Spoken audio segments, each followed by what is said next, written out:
আসসালামু আলাইকুম বন্ধুরা। আজকে গিয়েছিলাম চাপাইবাড়ি রেস্টুরেন্টে। এটা হচ্ছে চাঁপাইনবাবগঞ্জের ঐতিহ্যবাহী কালাই রুটি এখানে পাওয়া যায়।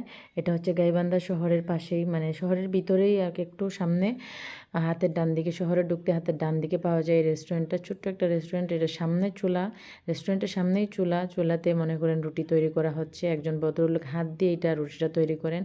এটা মূলত চালের গুঁড়া এবং আপনার ইয়া দিয়া মাসকালাই ডালের কম্বিনেশনে একটা রুটি তৈরি হয়। রুটিটা খুব সুস্বাদু রুটি। তো আমরা গিয়েছিলাম প্রায় 12 থেকে 13 জন, এখানে 16 থেকে 18 জন বসে একসাথে খাওয়া যায়। তো এখানে সামনে খুব সুন্দরভাবে কালাই রুটিটা তৈরি হচ্ছে। তো আমাদেরকে দেওয়া হয়েছে হাঁসের মাংস বোনা এবং গরুর মাংস বোনা, এবং হচ্ছে আপনার ছিল সাথে একটু সর্ষে ভর্তা ছিল। তো আমরা খুব মজা করে এগুলা খেয়েছি। তো আপনাদেরকেও দেখানোর চেষ্টা করলাম যে আপনাদের যদি ভালো লেগে থাকে তাহলে ভিডিওটা একটু শেয়ার করে দিবেন। ভালো থাকবেন সব।